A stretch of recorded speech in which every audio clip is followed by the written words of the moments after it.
So Eugene Schwartz is just one of those unique individuals that I've known for about 20 years. Every 2 years we sort of check in on how things are going. Just when he was in 4th grade, on Monday he'd just come from seeing 4 other 4th grade classes. So he's someone who can really bring this national experience of Waldorf education. He's also very technologically savvy, so he has a website, themillennialchild.com. And a lot of our teachers subscribe to his webinars. And he does these halftime webinars over the winter break where teachers can check in, and he'll talk directly to, say, a 5th grade teacher and say, this is where you should be at this point in the year in 5th grade. This is kind of the picture of child development. So even though we don't see him, but once every 2 years, our teachers are intimately connected with the work that Eugene's doing through the web, through his resources, through the books he's written. And he's even spent some time in China. There's a whole group of Waldorf teachers that are being trained in China who are consulting with Eugene. So he comes to us this time, even though he's in Pennsylvania, he comes to us this time straight from San Francisco, and then he flies back out Friday morning. So please join me in welcoming Eugene back to Yuba River.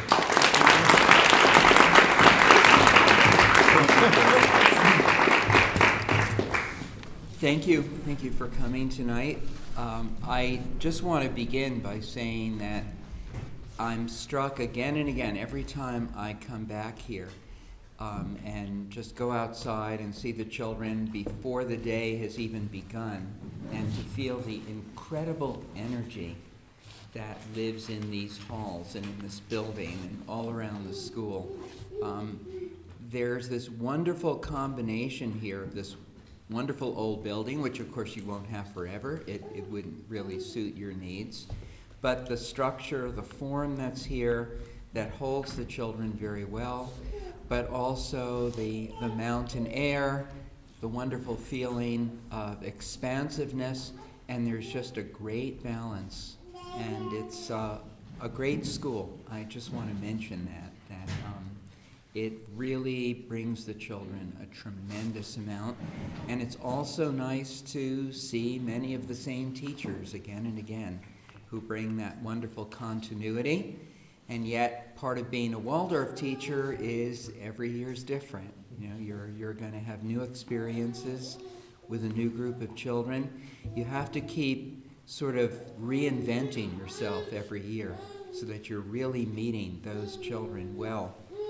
So tonight I'm going to speak about several themes. First of all, about the role of failure in education, mistakes and even failures. I'm sure many of you know where the title of tonight's lecture comes from. There's no success like failure. Bob Dylan, Love Minus Zero. So nice for me to see Friday or Saturday night. There's going to be a big Dylan cover concert. And so his face is all over town. I feel like he's sort of looking over us. They say there's no success like failure, and failure's no success at all. So how can we understand those profound words? Or was he just a little high when he wrote that? I'm not sure. Anyway, I think it's profound. So we'll look at the role of failure in education, and then also a question which sounds very, easy to talk about. Children who are optimistic about themselves and children who are pessimistic about themselves. Children who are very confident about their work and whose work usually bears that out, and children who are not confident at all, whose work tends to bear that out as well.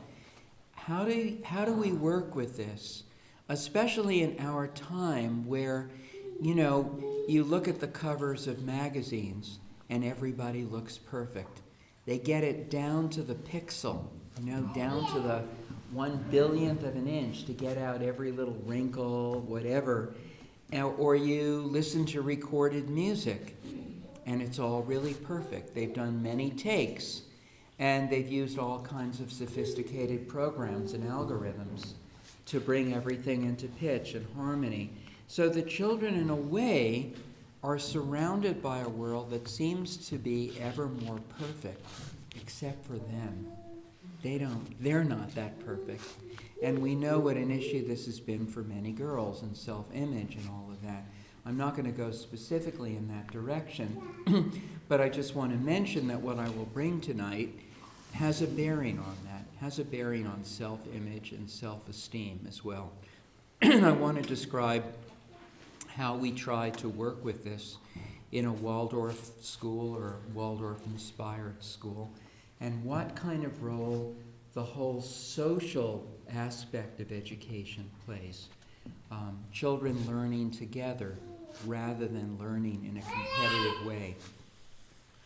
And just at the end of last year, I was invited to visit an 8th grade class because there were concerns about the students' math level. And they felt that the teacher perhaps really wasn't preparing them for high school. So they asked me if I would go in there, the class teacher would introduce me, and then he would leave, and I would go in and try to get some kind of assessment. And I know how self-conscious 8th graders are. I didn't want to come on like, gangbusters. So, okay, he left, and I said some things about myself, and then I said, well, let's just, let me just see how you guys do with mental arithmetic. And I looked at a fellow sitting in front, and I said, 8 plus 2 is, I don't want to challenge them too much to begin with. 8 plus 2. You could use your fingers, it's all right. 11. I said, well, that's not immediately. The entire class, with one voice, said, give him another chance. Give him another chance. That was beautiful, that kind of support. That's, at this age where kids tend to be very competitive, they were standing behind him. I said, okay, 14 minus 4. Give that one a try.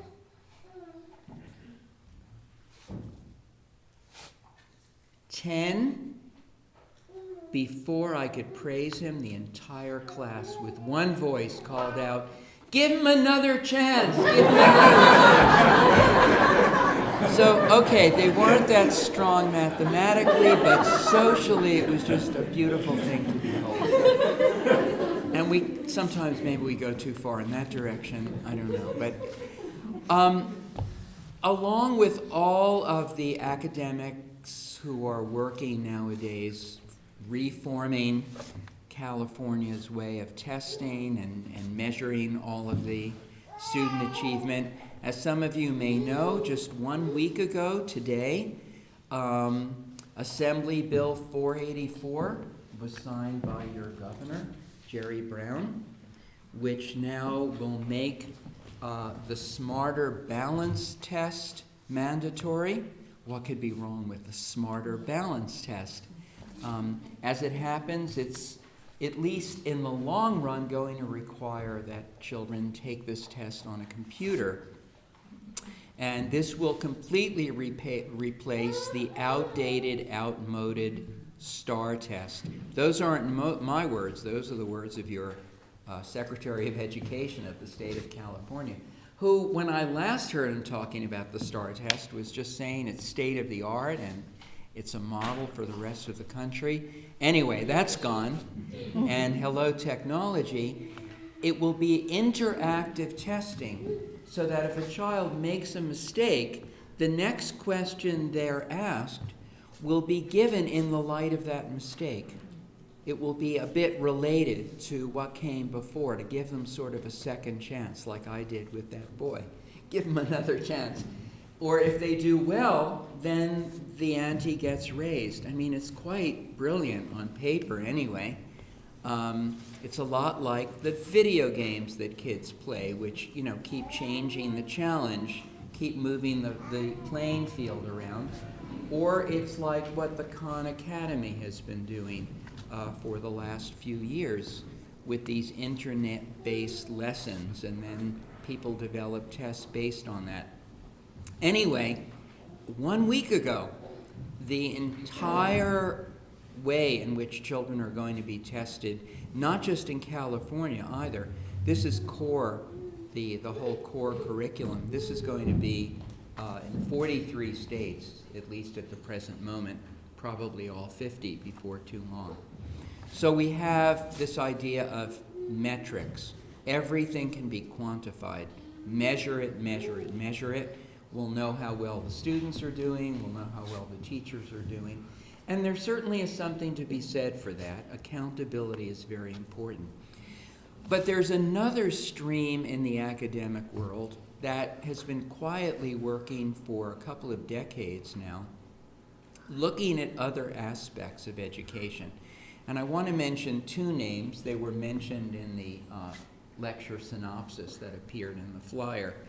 One of them is Martin Siegelman, and he is from the University of Pennsylvania, very distinguished and highly respected psychiatrist. And he was for a long time the president of the American Psychiatric Association, working with adults on issues of can optimism be learned? You wouldn't think this would be an academic topic, but it actually is. Working primarily with adults and then extending his work to freshmen at the University of Pennsylvania, giving them surveys to take when they came in to see if they tended to be more on the glasses half full or the glasses half empty side, and then realizing I should move this down to the high school years because that's where these attitudes get formed. No, really, it's the grade school, the upper grades, no, the lower grades. He realized that this is something that is a very profound pedagogical, educational quality, something that parents could work with and something that teachers certainly can work with. So I want to say a little bit about his work. How can we help human beings altogether, but children in particular, be more optimistic about the work that they're going to do? And then working on the other coast, on this coast, in Stanford University, is a woman named Carol Dweck. Her question is how to help individuals who are failing be more successful. And what she has done is the same study with all kinds of variables, all kinds of populations, children from the inner city, children from the, top flight public and private schools all over the country. And again, she comes to the same results. And I want to share those results because those are extremely important in a certain way.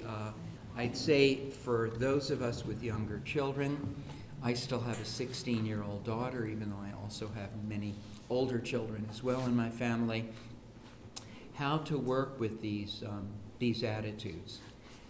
Now, I'd say something. I've taught for about 35 years, going through the grades.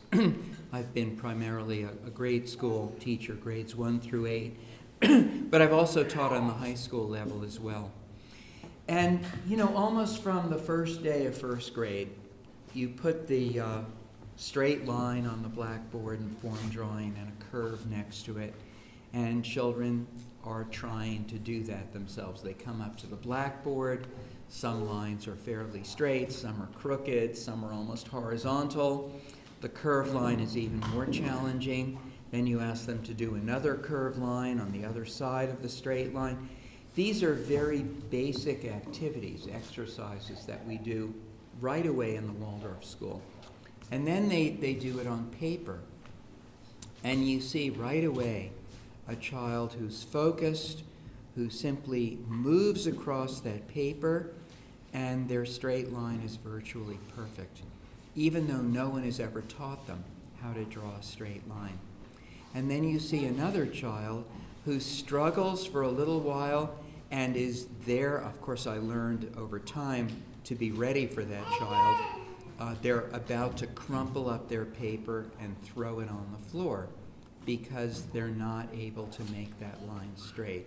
I've learned how to jump over a few rows and tackle those children and say, we don't waste paper. That's trees and things like that. So right away, the first day of first grade, the writing is on the paper and the writing is on the wall.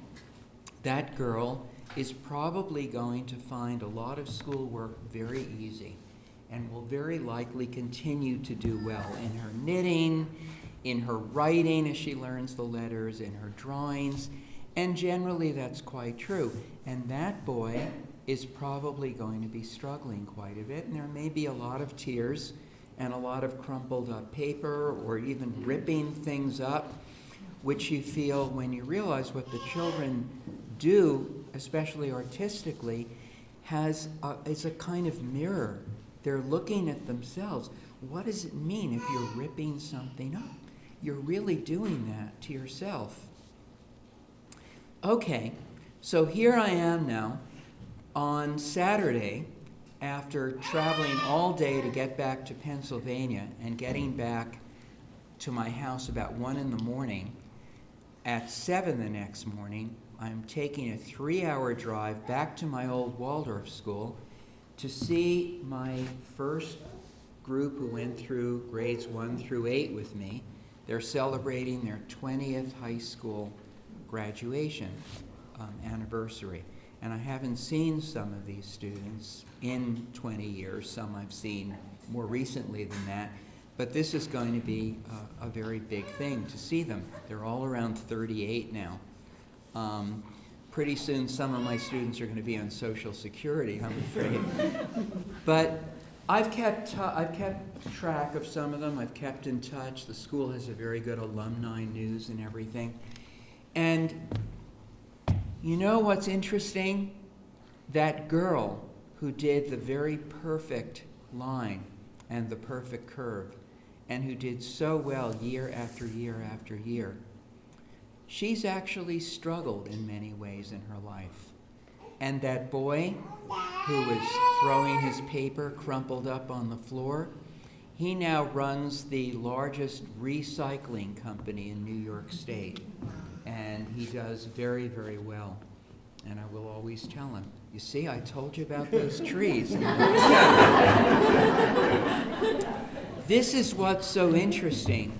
As a Waldorf teacher, I've been given by Rudolf Steiner so many tools and so many predictors and so many archetypes and parameters that I could probably meet with your child, observe your child for a few days in a main lesson, and I could probably tell you how things are going to go for the next 2 years. I probably could give you a fairly reasonable prediction of how things will go in 6th grade as well. And I'd probably be right. And even with that capacity, some of which comes from Steiner, some of which I've just developed myself through trial and error over the years, I have no clue, 10% of the time I could get it reasonably right, what your child is going to be like as an adult. And that is very, very humbling and very, very awe-inspiring. And this is Carol Dweck's study. Can we get a little bit better at this? Or, a bigger question, why doesn't that girl just, and it's not always a girl by any means, but why that child, why isn't it just a continuum?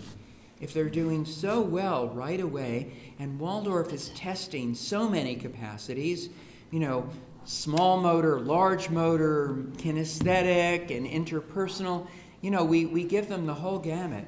And a child who's doing well in, let's say, 6 or even all 7 of the multiple intelligences, why doesn't that just go forward in life?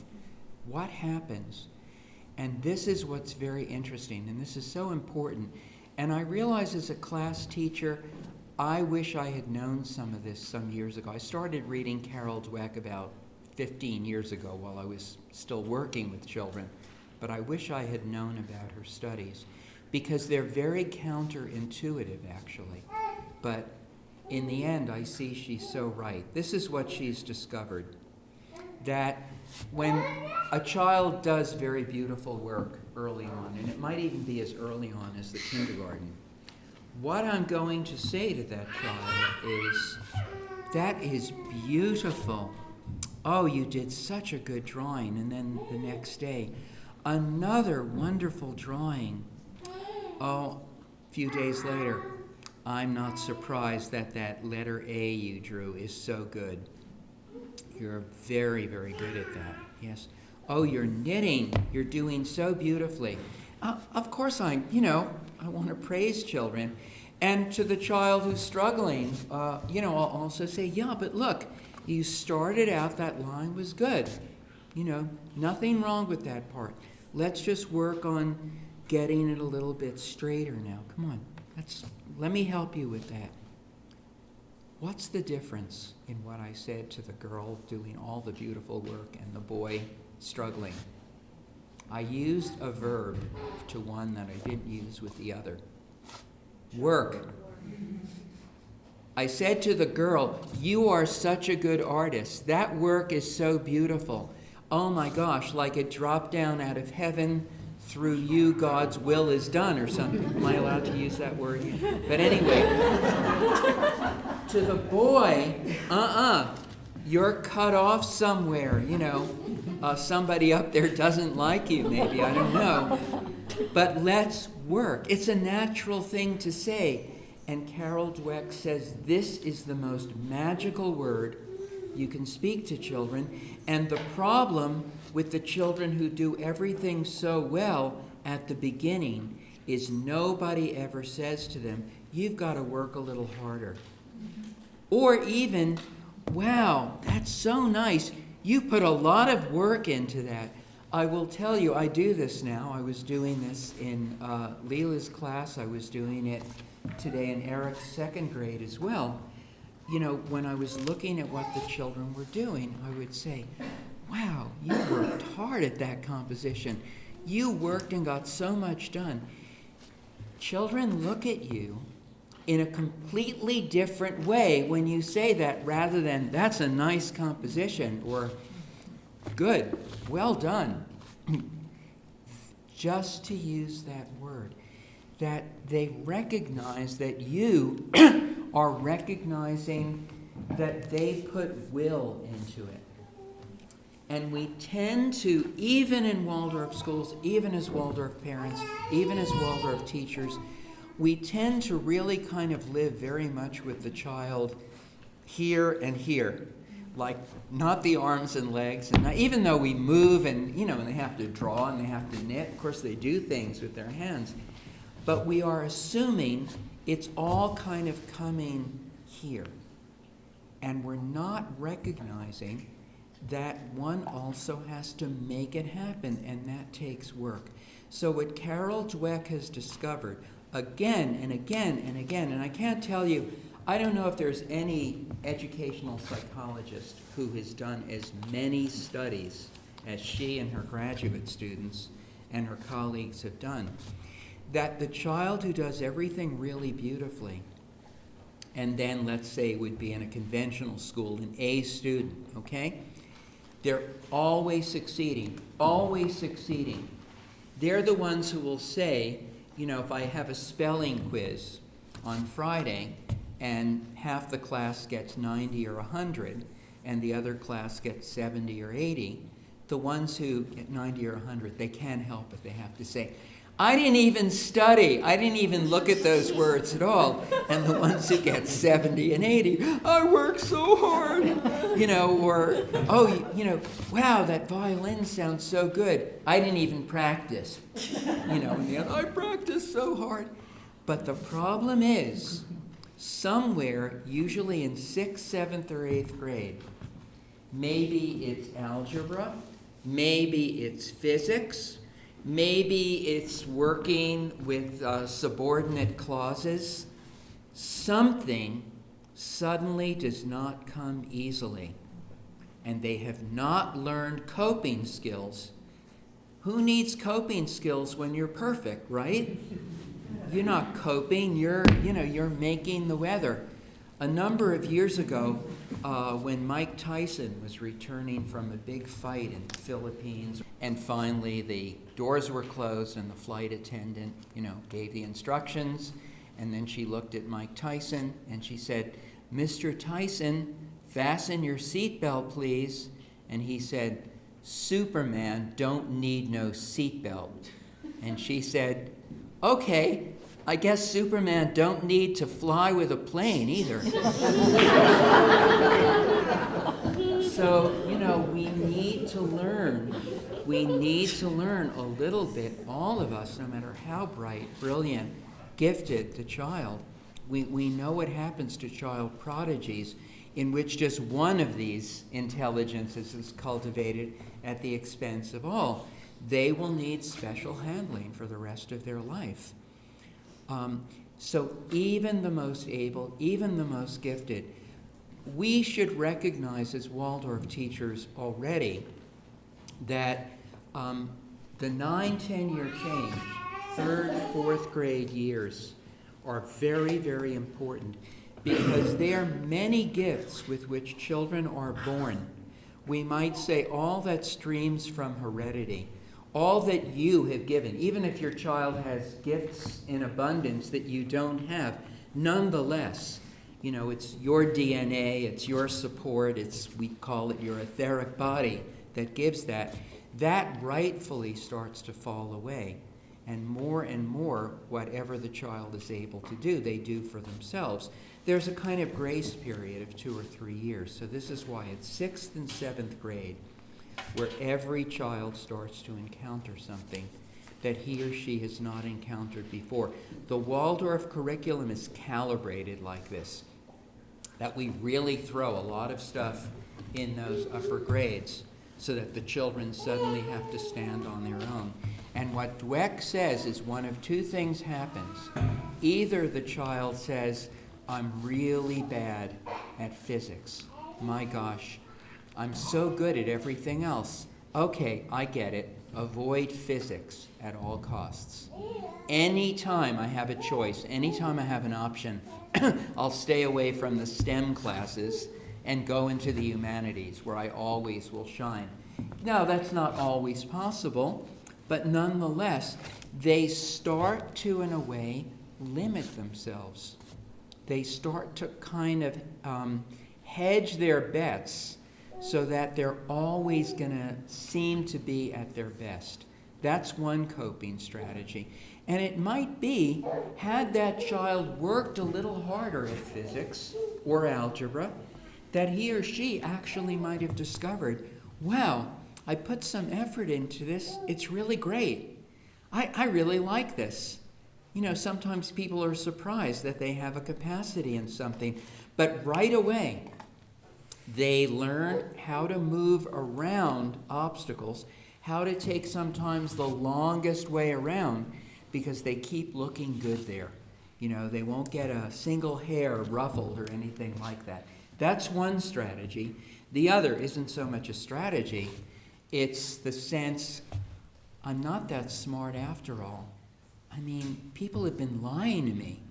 All these years, they've been saying I'm brilliant. Oh my God. Now they realize they've discovered me.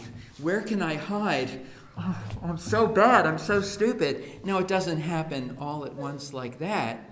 But suddenly, and she shows these statistics, these facts, suddenly performance drops, grades go down, and the child just becomes, a non-performer and tries to get out of the educational system as quickly as possible.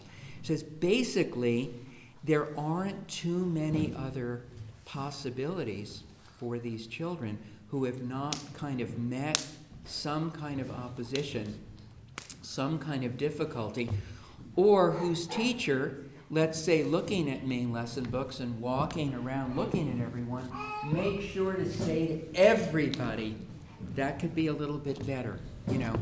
Look, that's very well done, but you haven't worked quite hard enough at that tree.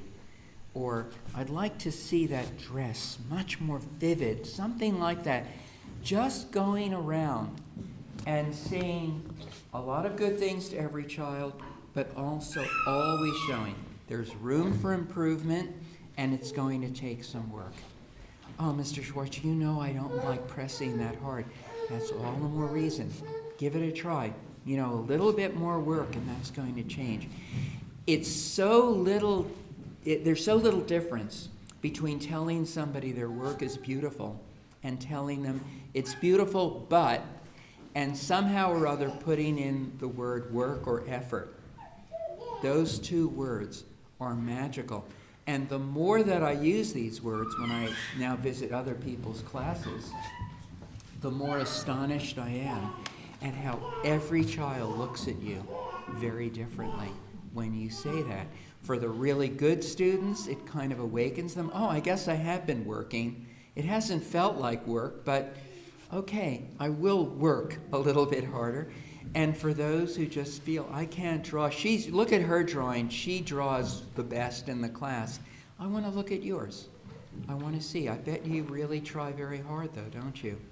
Yeah, but, well, look, this is a good start here. Let me show you something. See, do that. I'm not so good at drawing myself. And that's also very important, that I will tell the children where I'm not so good and what was hard for me and what continues to be hard for me. And I'm a teacher, and I'm still learning to do this. And, of course, that's a wonderful thing. In a Waldorf method school, you're allowed to speak that way to the children. You're allowed to reveal yourself. Even if you don't want to, you're going to, because they see you for a few years. And they get to know you, and they see your strengths, and they see your weaknesses. And your weaknesses are as much a model for them as your strengths. In fact, I would go so far as to make mistakes every week. I'd be sure to make a mistake or two, not every day, but I do something a little bit wrong. And they would see that, and then they'd see, okay, how are you going to get out of this, Mr. Smarty Pants? What are you going to do? And that was always good for them to see, you know, oh, listen, everybody, I realize I meant to write Washington, D.C., and I wrote Los Angeles on that map. So you're all going to have to erase your maps, because I actually reversed the coasts. I might not go that far, but when I did go that far, it wasn't on purpose either. But you know, in the Orthodox Jewish tradition, the super Orthodox Jews are the Hasidim, who are well known for their black garb and honing very, very closely to traditions that go back to the 18th century when that movement was formed. And they've gotten known in recent years, there was even some books written about this, that the Bible, the Hebrew scriptures, the Torah, the original Hebrew, it's encoded, because every letter in the Hebrew alphabet is also a number. So that a rabbi who really knows his stuff can show you the numerical relationships in the scriptures and how these numbers then, it's like a very complicated algorithm going on. And mysticism in the Jewish world is very mathematical in nature, and it's not surprising even in recent years that so many individuals from the Jewish tradition have been Nobel Prize winners in mathematics and the physical sciences because of this numerical connection. The numbers and letters are at one. Imagine how much easier life would be for Waldorf students if that was the case. So the rabbi sits in the synagogue with the young men around him, and he gives a whole exegesis of a passage going through all the numbers. And once in a while, he purposely makes a mistake and sees who gets it. And not only who gets it, who has the courage to say, Rebbe, you've made a mistake. Can I show you? You know, how dare you? Are you sure? Come up here. You know, and the fellow comes, and if he shows it, there's somebody who's now going to be groomed, perhaps. He and a couple of others who have that courage. They eventually may be the lead rabbi in that congregation, because They saw the mistake and they had the courage to bring it, but the rabbi has to make that mistake to begin with. He has to have such confidence in his authority and his ability to catch himself if need be, that he makes that little error. In yet another tradition, the great Muslim carpet makers, who can make absolutely perfect carpets, always put a little mistake in. One color that's not quite symmetrical, a few threads that are not quite in, because they want to show, I am not Allah. I am not perfect. I'm a human being. So it's so beautiful to see if we look deeply enough, and one in a certain way has to look deeply into faith traditions or even into, the work of very great teachers, that the mistake comes into it. Learning by our mistakes, learning through our mistakes, and teaching children, regardless of their innate capacities, which have to change or they're never going to grow up. I mean, children are all very cute, and we kind of like them to stay at that level as well, but then they'd never be adults. The same with these children who just do one thing beautifully after another. The straight A students. We have to start showing them that here and there maybe they're making a little mistake, and this is how we work with that. And that even if they're not making a mistake, keep going. And that the child will complain to me, my drawing was so good and I did what you told me to do, and now I messed it up. And I said, okay, I will sign my name next to that and say, Mr. Schwartz messed up. And absolutely perfect. No, I don't want you to do that. But I just want you to see it was already so good. And it's not an easy sort of thing. But I realized the younger the better that is brought to a child. It's not in any way going to deter them from doing the beautiful work that flows out of them. But it will help them when the time comes that they are not able to do something quite so perfectly. And I would suggest to you, her name is D.W.E.C.K. She's done thousands of scholarly studies, been published in many an academic journal, but Carol Dweck has also written a couple of best-selling books on this subject as well. And she's especially an expert on why girls fail and why girls suddenly, in the years where the sciences especially become very central parts of the curriculum, why they don't go in that direction. So it's good reading, and she's able to write it in quite a popular way. She's on YouTube giving TED Talks, things like that, so you can see her. Now let me just leave her for a moment and talk about Martin Seligman. And his question is, again, optimism and pessimism. And he says simply that optimistic people, and he lists 8 careers, like accounting and brain surgery, maybe about 8 careers in which pessimism is better than optimism. He says, yes, it's true. There are some places, running for Congress, that kind of thing.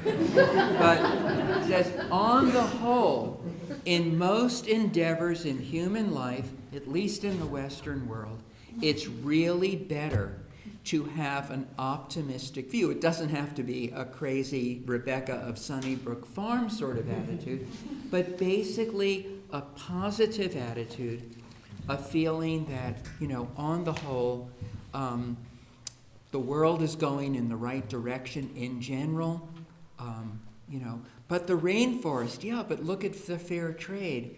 But, all the plastic in the Pacific Ocean, but look at the people starting to study it and figure out how to get, that one always has this sense. Or that you meet people, and this is, I'd have to say, on a very selfish level, this is one thing that keeps bringing me to California. People are simply more optimistic here. Anyone who serves you in a restaurant, anyone you hear, like if I take the Marin airport or whatever, hear people having conversations, they're finding just what's good about the world. Then I go back to the East Coast. You know, I mean, you give somebody money for a toll, and it's like you're breaking the law or something. You're doing something wrong. So this is really important. And I was telling Caleb and his wife last night that, or 2 nights ago, I guess it was, you know, to raise children in California is a privilege. It's really a privilege because this is really a state that gives a kind of positive coloring to pubescence, to adolescence, to those difficult, difficult times. There are things for the kids to do. There's a sense, you know, life is worth living, that the sun shines more brightly, there's more of it. I mean, all of these things are very, very powerful influences. So for me to talk about optimism to you is like bringing coals to Newcastle.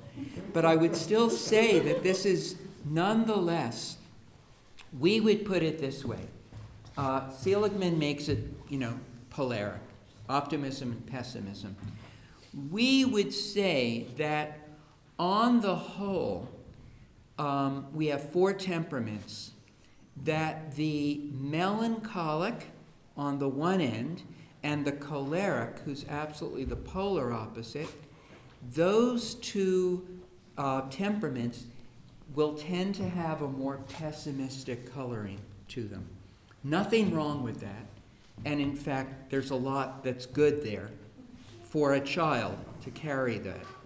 Whereas the phlegmatic and the sanguine, and I'm not going to go into detail about these temperaments because I'm sure you've heard about them from your children's teachers, but those 2 temperaments tend to be more on the optimistic side. So we feel in the golden age of temperaments, which is actually only 3 years, grade 1, grade 2, and grade 3. Those are the years in which a child fully can live into one temperament. And we try to peel away temperaments that have kind of gotten mixed in there and let one precipitate out. We want that child to drink that temperament to its dregs so that later on that will create within them, out of themselves, not because I tell them, cheer up, that will create within them a need, like a kind of breathing. Take a breath long enough, you got to breathe out, that they will then want to move in the opposite direction and find something else. So we wouldn't say, no, get rid of pessimism, it's not good. But rather, let a child live through it. And here, in a way, the melancholic children, whose joy is sorrow, who, you know, for whom pessimism is their bread and butter in a way. You want them to live into that strongly. And it's very interesting that in a wonderful book written in the 1930s, the first book written in the English language about Waldorf Education by A.C. Harwood, some of you perhaps have read that along your journey to this school, The Recovery of Man in Childhood. He says that because the sanguine temperament, the child who walks on his toes and is just everywhere at once and, you know, very, very filled with light and gaiety and so on, he said because that's so conducive to childhood that in a given class you'll find 35 or 40% of the children in a Waldorf classroom will be sanguine. If he were here today, he would have to say 35% or more in a Waldorf class are melancholic. That actually it's like the heavens have opened up in the last few years and melancholics are pouring into the world to help us in a certain way see the value of optimism. They come and really show us what pessimism looks like in a totally unbridled way. You know, they haven't learned it. They haven't had to think it through. It's just like, you know, you have a class filled with 100 Larry Davids or something like that. So how do we work then with this deep, deep pessimism? When I'm telling a story and the prince has been thrown into the dungeon and nobody knows he's there. and every day a little bit of food is brought in, and that's it. And he knows he's going to simply die there. That's it. Melancholics are so... Yes, of course. Everybody dies sometime. I mean, sooner or later, so what? Or, that especially, and I saw this the other day, I was in a class where the first grade teacher was telling Hansel and Gretel. And she asked the children of different temperaments to review the next day what would undoubtedly be their favorite part of the story. So she says to one girl, "So what did their mother want?" The girl gets a big smile on her face. "Her mother wanted to kill them both." And then the dad said, no, let them find the way back with stones. But then the mother said, no, only crumbs, because she knew they'd never come back. And you just see, and parents are saying, I don't want my children to hear that their parents want to kill them. Well, it depends on which child it is. Some may have an inside track. They know for sure that could easily happen. So it's very, very interesting. But what happens then, and you give them black crayons. Yes, black crayons belong in the first and second and third grade in the Waldorf school, so that the melancholics can draw with them and use a little bit of black paint. I know this one's always a shocker to people. But actually, people say, but Rudolf Steiner said don't put black crayons in the crayon boxes of the first children, when in the first graders. Well, maybe he did, but he was so prophetic because those crayons didn't come into existence until about 1962, nearly 40 years after Steiner died. But he was so knowledgeable, he could say that, He never said anything of the kind. And he himself had the children working with graphite pencils when they drew in first and second grade, because that's what they had. But anyway, let those melancholics get into it, and what happens? This kind of self-suffering, oh, I'm sick, I don't feel well, oh, the world is horrible, that starts to turn around, and wonder of wonders, you see, everybody runs out of the classroom to play recess, but the melancholics and the phlegmatics eat very slowly. And I'll say, oh my gosh, they left such a mess. I'm going to go and get them and bring them back. And the melancholic will say, I'll clean it up. Never mind. Leave such a mess. I'll clean it up. Or, again, the melancholic child sitting, eating very slowly, and a child runs in, Mr. Schwartz, Jamie fell down and he's crying. Before I can even stand up, that melancholic child is out there. Come on, I'll take you to the nurse. Just, come on, I'll take you. They start to develop compassion. Compassion, which is like, whom do we think of? Of course, right away, Buddha. And one would not think of Buddha as a figure of pessimism. But if we learn the story of Siddhartha as the way that Hermann Hesse told it or others, we realize, he was brought up, there's nothing wrong, everything's great, nobody ages or anything, and he had to discover for himself that we grow ill, we age, we die, there's hunger, there's suffering. He had to go through this deeply melancholic period. As Prince Siddhartha, he never would have found his way to Buddhahood because the compassion has to go through this kind of dark tunnel of pessimism. So with all due respect, and I feel that Seligman is a kind of psychiatric genius, really, I would say some children nonetheless need to go through that. The choleric does not have a kind of paralyzing pessimism, but it's just much more essentially, why is everything blocking my way? You two over here, get out of my way. Don't you see I'm trying, get out. They were in my way. I didn't punch them. I was moving my arms, So there again, there's this kind of, and not a whole lot of smiling or laughing. And the teacher tries to talk, kind of cheer them up a little bit.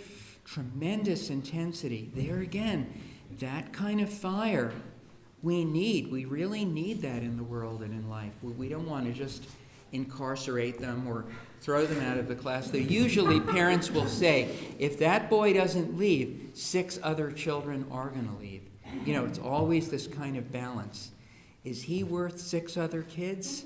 Maybe if only 4 left, he could leave. You've got to kind of figure out the balance there with the choleric child.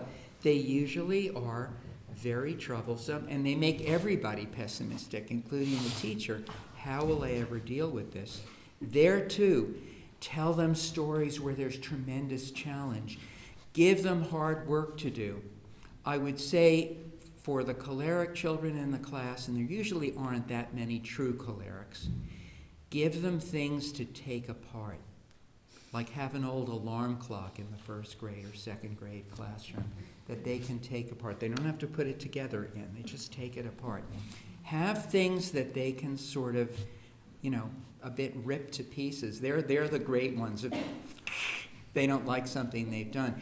And there again, at that age, that pessimism will turn around, and what happens to them is they become what we call today servant leaders. Their leadership qualities are no longer based on how many kids they can punch and intimidate. They become more and more based on how they can use their strength to serve others. Now think about this. In the United States in the 20th century, all but one president all belonged to a particular branch of the armed forces when they were in the service. Anyone know what branch that was? The Navy, where they're on the water. You always eat well, even in the midst of the worst war, because there's always a kitchen there. You don't live on rations like the guys in the Army do, and so on. And you swab the decks, and you're always kind of looked after. You're a very phlegmatic branch of the services, perfect for a president who basically, just as a kind of figurehead smiling at everyone. Eisenhower was the only Army guy. What about every single chief of staff of the president? Every one of them was a Marine. They were all Marines who learned to fight with bayonets and were told it's a coward who shoots a gun at somebody else. You go out there and use your sword in a way like in the fairy tale. So very interesting. The cholerics, the ones who were looking for a fight, they become the servants. They want to serve somebody who is, at least in a titular way, stronger than they are. So very often cholerics are great at founding companies, but somebody else has to be the CEO.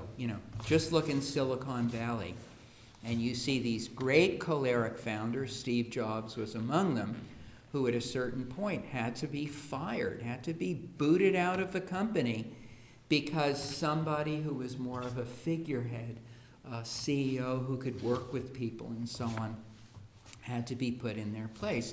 They were too fiery, too corrosive, too much getting everybody riled up all the time, and people couldn't get their work done. But we try to do that earlier without them having to get fired later on. We try to help them, once again, take that which is in here and bring it out there in service. And how do we do this also?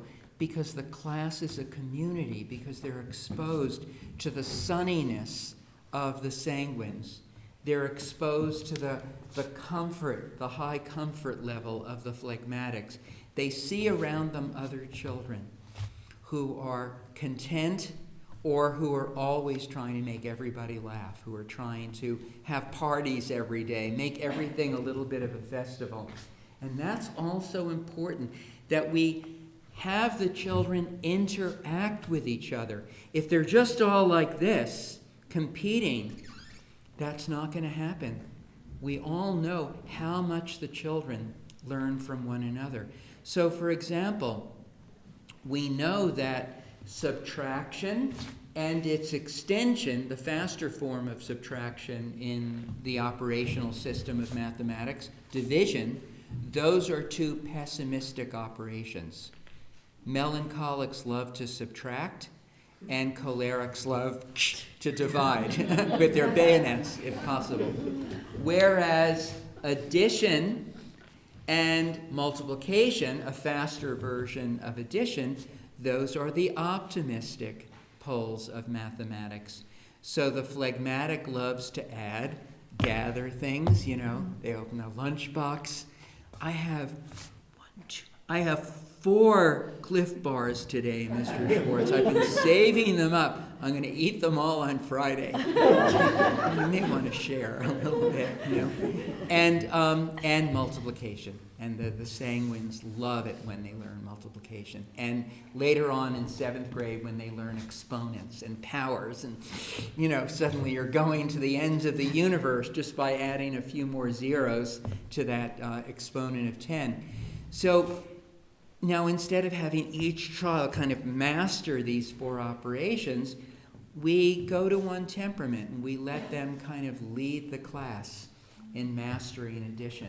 And then it kind of spreads out. The others see how excited the melancholics got about subtracting, and they get interested in that, or the sanguines multiplying. So the children really are going beyond what they themselves are capable of. And this is another good lesson to those perfect students, that they realize actually learning is a very cooperative matter. Now, it often happened when I was in grade 6 or 7, I would take a new student into my class.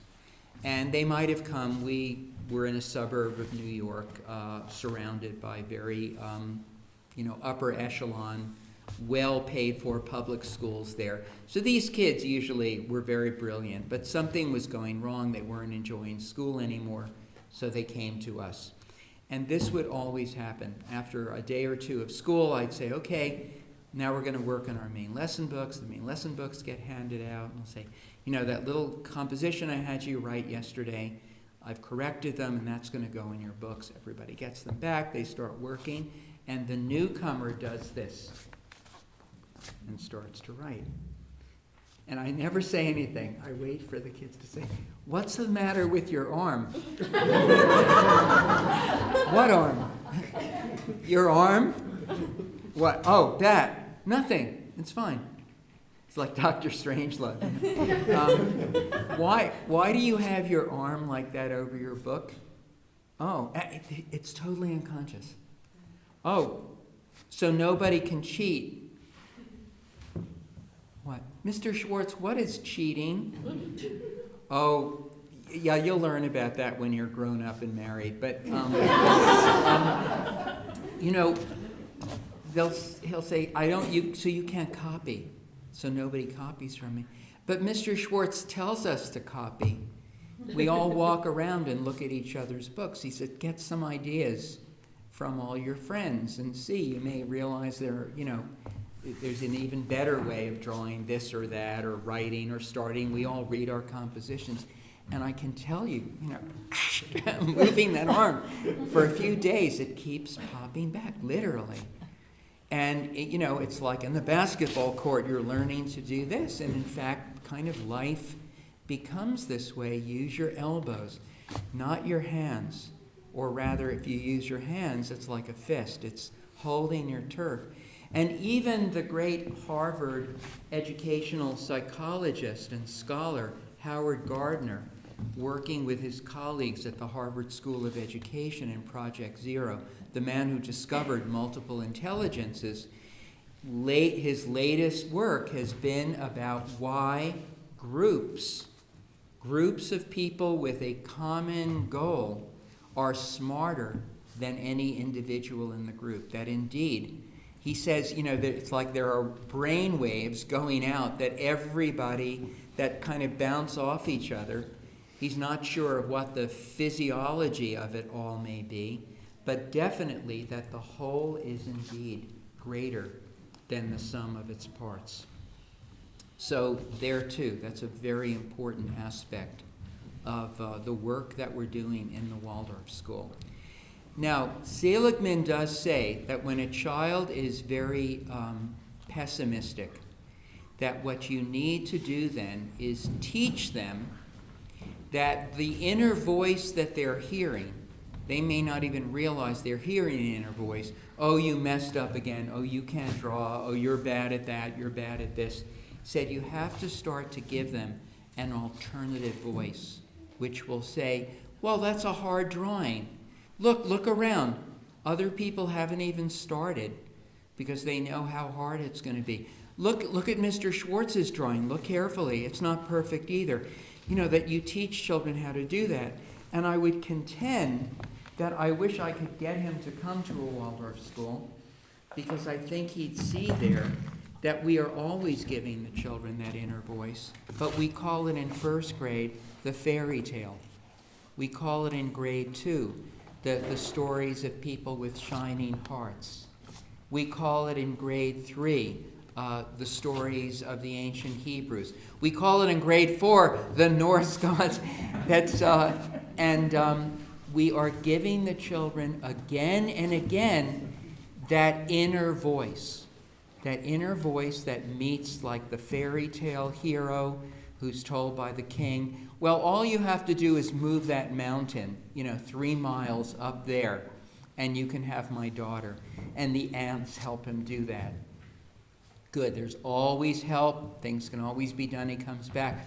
Oh, I forgot to tell you, I also want you to drain the Atlantic Ocean for me, and then maybe I'll give you my daughter. Thank goodness I have friends among the fish.